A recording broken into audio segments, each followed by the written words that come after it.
Hello VC, Jeff here with a Spin Zone video for you.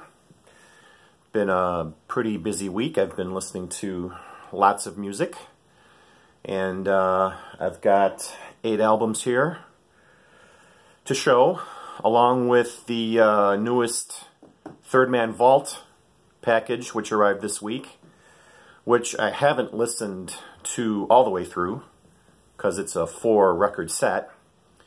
But I could at least show it and talk a little bit about it, and maybe conclude it in the next Spin Zone or something like that.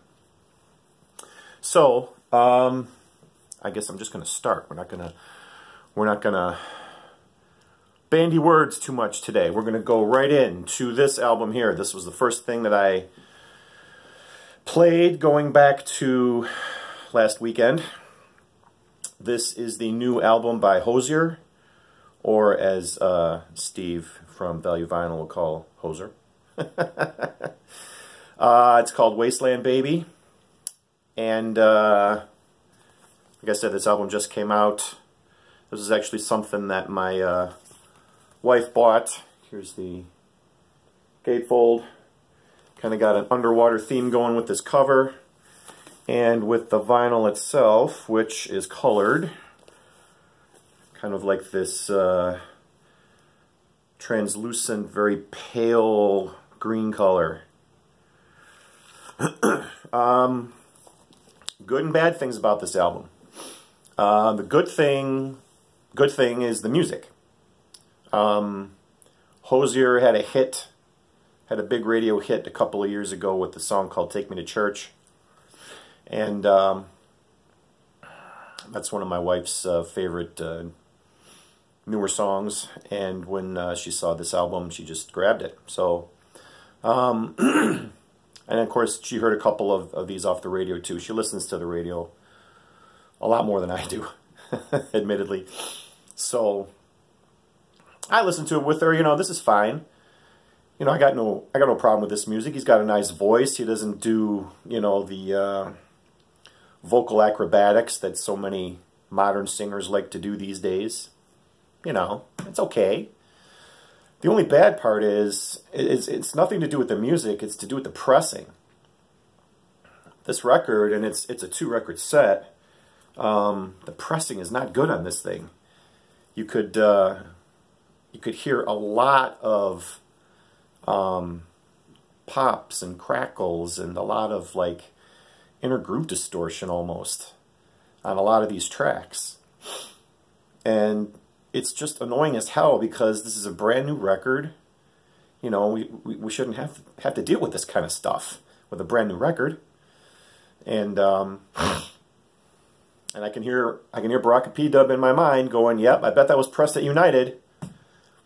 I haven't looked up the matrix numbers in the dead wax, but I would probably guess that it was probably pressed at United, which has such a low quality control that they just basically let anything go through. So this album did come with a download card. I will be using it, and I'll be listening to it that way more than I would on this vinyl copy. But as far as the music goes, I enjoyed it. Wasteland Baby by Hozier. Okay, another new album. We've got a mix here. We got old, we got new, we got foreign and domestic. Golden Hour by Casey Musgraves. I saw her on the Grammys and watched her perform and thought she had a pretty decent voice. You know, I'm admittedly no fan of country music. You know, only in limited areas. So when I heard her sing, I was like, yeah, you know, I could deal with her. And then this album won Album of the Year, and this was Steve Carlson's favorite album of last year, according to one of his videos, and that just pushed me over the edge. So I bought it. And here's the back. This is just a single album; it's not a double. And did I like it? Yeah. Did I think it deserved Album of the Year? No. But I can't really knock this too hard. This is an inoffensive album. You know, it's pleasant. You know, it's kind of country, but not.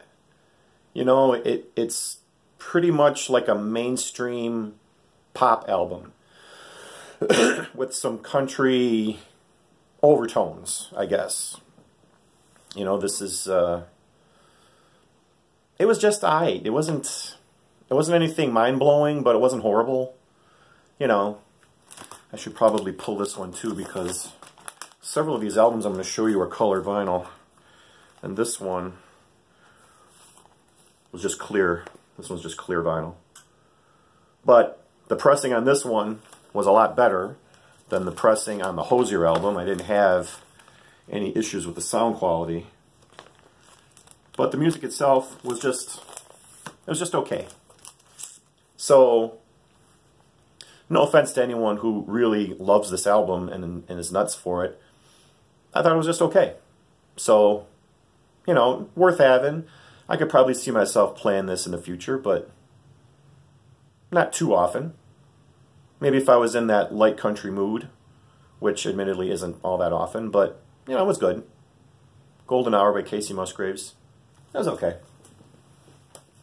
All right. Now, I listened to the Ken Lending Blues Band. He's actually digging the blues with his guitar. I know. This was one of the VCLT items that my buddy Jacob sent me from Denmark. Here's the back cover. And in my last Spin Zone, I showed Hard to Handle, which was another album that he included. And I have to say, quite honestly, I liked this one better than that one, simply because this one is more of an actual blues album compared to the other one. And even though these guys are from Denmark, they simulate an American blues band pretty doggone well. So I enjoyed this one quite a lot. This isn't colored vinyl, is it? No. This one's just regular black vinyl. But yeah, I enjoyed this one a lot better than the other one. And I've got another CD of his, I think that Jacob included, by this same artist. So I'll be looking forward to playing that one soon too. But Digging the Blues by the Ken Lending Blues Band, this was a lot better. Faux show. Now we diverge into the power pop territory. My friend Hannah sent this to me a while back in a VCLT package. This is the Records self-titled album from 1979. And I really enjoyed this album. Here's the back cover. And I always like a good dose of power pop. And this album, it's who was asking me what it sounds like? I think Steve was from Value Vinyl. Think like it just slipped out of my head. Think of bands like Tony Spencer, or even early Greg Kihn, or The Knack, or bands of that nature, from like the late 70s into the early 80s. Faster paced music, great lyrics, great playing, you know, kind of, it's just energetic power pop. The Records. I really like this album. Actually, I'm probably going to spin this one a couple more times before I file it. So, this one was another winner, Hannah, so thank you very much for that. And speaking of The Knack, I picked up their second album. This was another one of the albums that I got from that antique shop that I mentioned a while back, where I did a little digging for records, and I showed the Leo Kottke album. This was the second of the three that I bought at that place. The second album by The Knack, called But the Little Girls Understand. Kind of an awkward title, but the music itself is pretty doggone stellar. In fact, if you are a fan of Get the Knack, then you need to get this album too. because even though it's lacking the big monster hit like Get the Knack had with My Sharona, the music is just as good as the music from that earlier album. And it's on the Capitol Records label, and even though it's a black vinyl album, the label is not the rainbow label, it's pink, which is something that I haven't seen before, so I thought that was interesting. And this was a mint condition copy, and I think I got this for like $5. So this is easily every bit as good as Get the Knack. It just doesn't have the big monster hit, so this album probably didn't sell as well as Get the Knack did. But side 2 of this album, I really enjoyed compared to side 1. I mean, side 1 is good, but side 2 I really liked. And it's about as solid. Here's just the songs there, if you can see. It's just about as solid an album side as you can get, I think, by a band. It stands tall with just about anything else you can think of. So even if you're a casual fan of the Knack, even if you only like My Sharona, give this album a shot. And I think David Michael showed this album way back in the day, which is what kind of planted that seed in my head. And when I was in that antique store in Indiana and I saw this, I didn't even think, I just grabbed it. But luckily it was in very nice condition. Just a little dusty. The sound quality was fantastic. So if you're a fan of power pop, if you're a fan of the Knack, if you're a fan of just good music, check this out. But the Little Girls Understand. I don't like that title though. Guys, you could have come up with a better title. But the music is pretty stellar. So check these guys out. Okay, things are sliding off here. Let's get this resituated. Temple of the Dog was an album that my wife has been requesting on vinyl for ages. So, I happened to find it on Amazon. I gave up trying to find an original copy. And it was a reissue, was on Amazon for a very nice price. So I bought it and I surprised her with it. So she wanted to hear it right away. So that's what I did. Here's the back cover. And if you know anything at all about Temple of the Dog, you know it's the collaboration of members of Soundgarden and members of what would become Pearl Jam. So she was still is a huge fan of this album, my wife is. And I think she had this on cassette and CD. And she's been dogging me to get this on vinyl for a while. And I was trying to find an original copy, but they're pretty tough. Haven't really seen them that often, and they're pretty expensive, so I finally pulled the plug on that, and I started going the reissue route, and I was able to find it pretty easily. But I'm not as familiar with this album as she is. You know, I know a few songs on here, but listening to this thing all the way through was pretty dang enjoyable. I really liked it. And if you're a fan of Soundgarden or Pearl Jam, you know, this is probably a must-own record for you. Temple of the Dog. Really good album. And then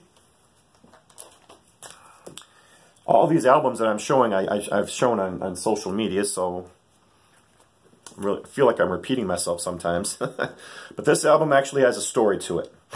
This is, I finally got a copy of Gris Gris, not Gris Gris, Steve Carlson, Gris Gris, by Dr. John. And this is a reissue.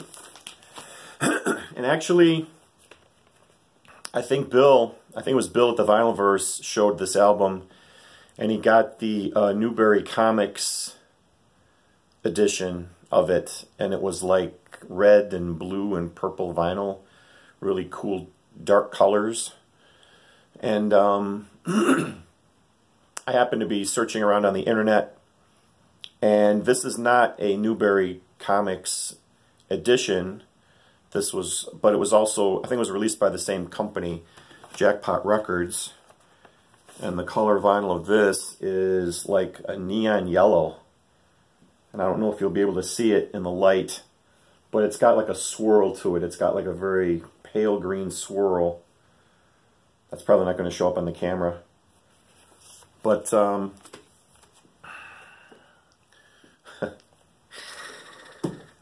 back in the 90s, this is just a quick story. I'll try to keep this as quick as I can. Back in the 90s, my old girlfriend was looking for this album. And as you know, in the 90s, vinyl was dead. There were no reissues. There were no, you know, campaigns to revive the format. So your only choice was record shops. And I don't even...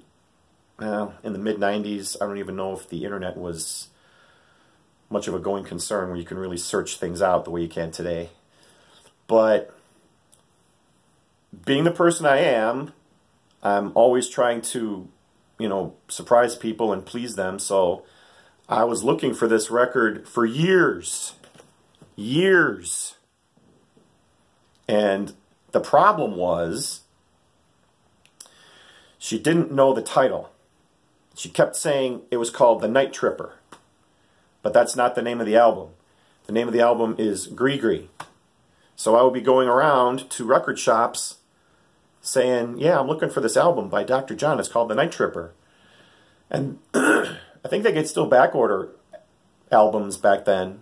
Or even, you know, looking through their own stock. And they're like, I don't see anything under that name. You sure you got the right name of the album? And I'm like, yeah, it's called The Night Tripper. Well... it wasn't called The Night Tripper. It took me years to figure that out. Or to find that out, because I didn't know this album. Anyway, I finally got it. Finally got a copy for her. And played it through. And I ended up liking the music a lot. So, when I saw Bill show the reissue of this, I was like, alright, enough's enough. I'm just going to go out and seek out a copy for myself. And while this isn't the... here's the back cover, by the way. While this isn't the Newbery Comics colored vinyl, it's still a pretty cool looking vinyl too, I think. But this album's an old favorite of mine. Pretty much front to back, this thing's a classic.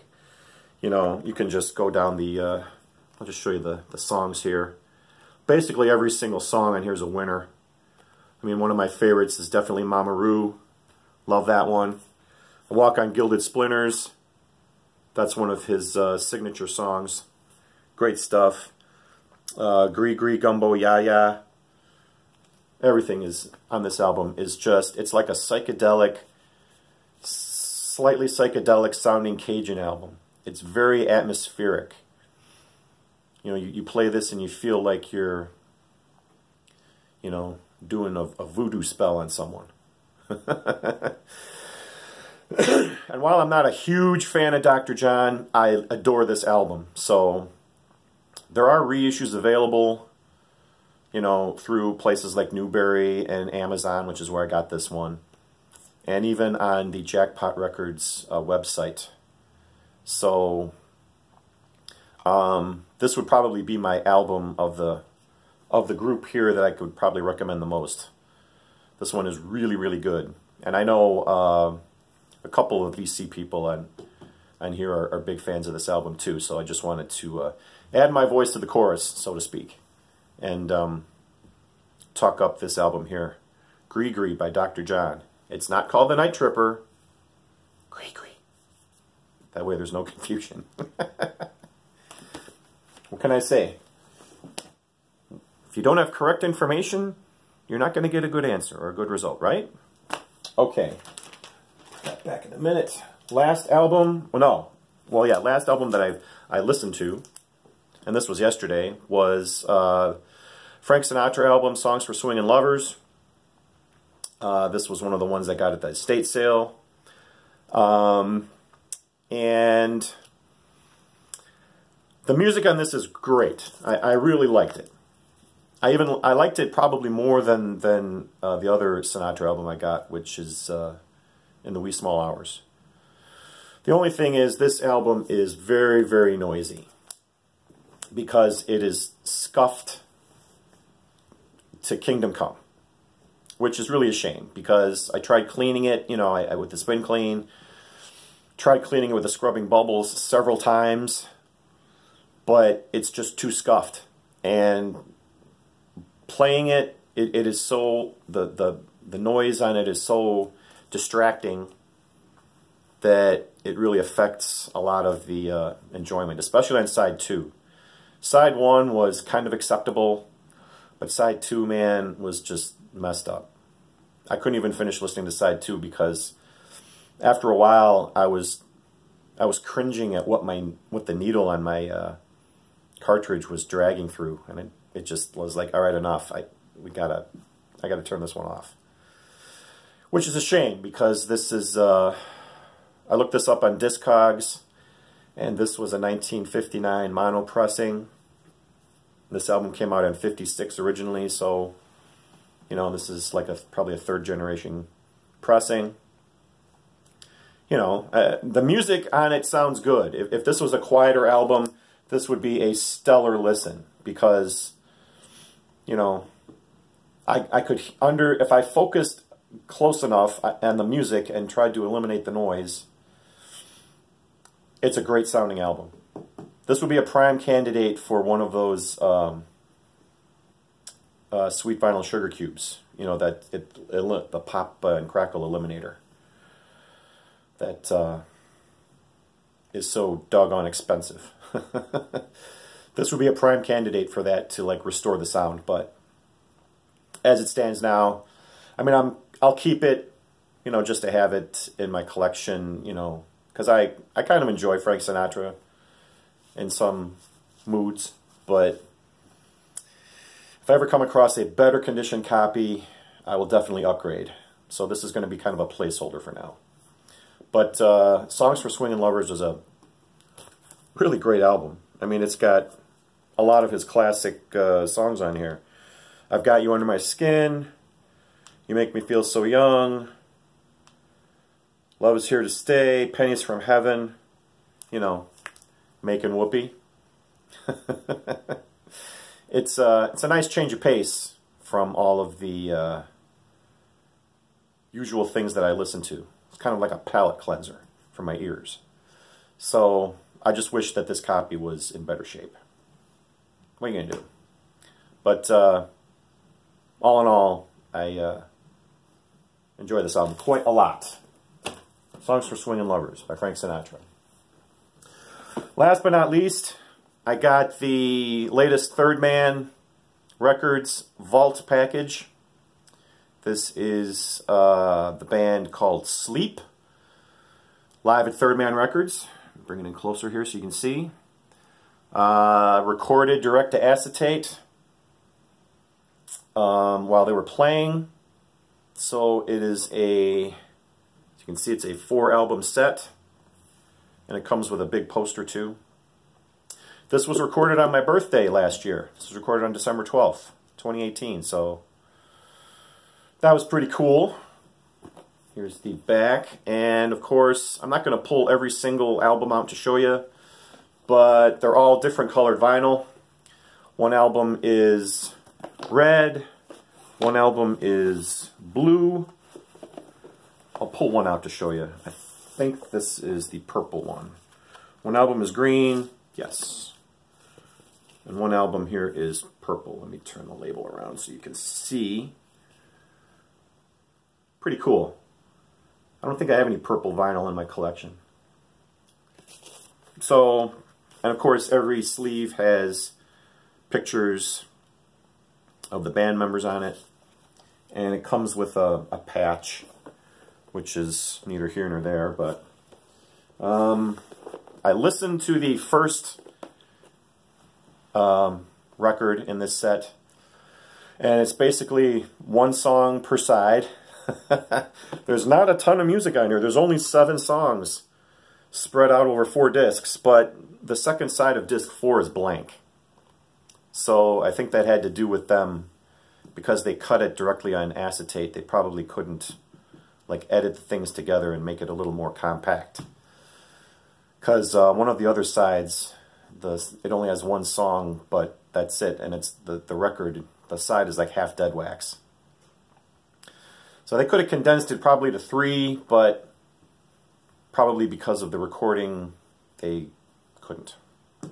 So I like Sleep. I streamed their album that came out last year called The Sciences, and I pretty much enjoyed that album.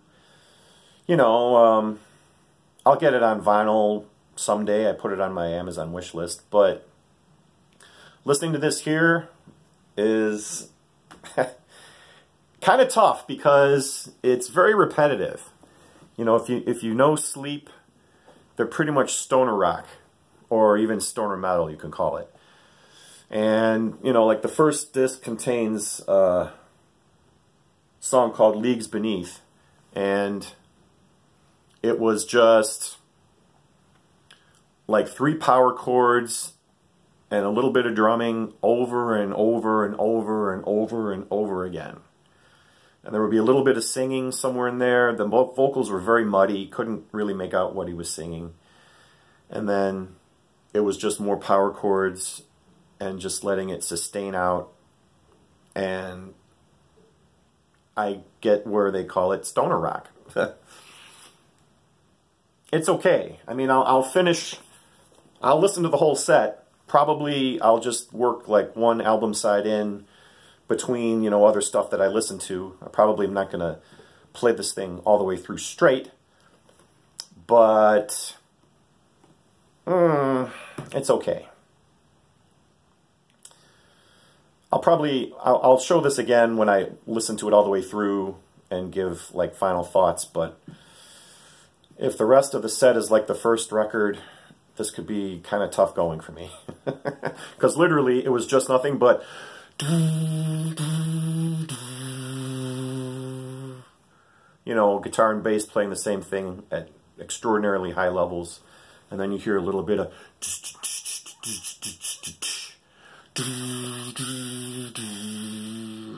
for 20 straight minutes. You know, it gets to be a little boring after a while. It gets to be a little repetitive after a while.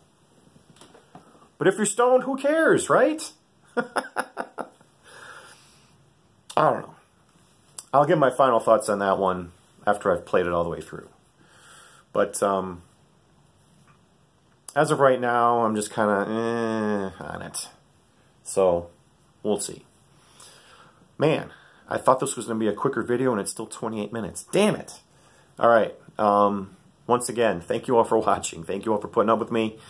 And thank you all for commenting. So, until next time, I'm probably going to get... Next video, I'm going to try to do Eric Weinbender's contest. He just posted a contest video. I'll definitely get involved in that because I like him. I want to support his channel. Just got to figure out what I'm going to do first. So that's more than likely going to be my next video. And yeah, until then, take care. Peace, everyone. And I'll see you soon.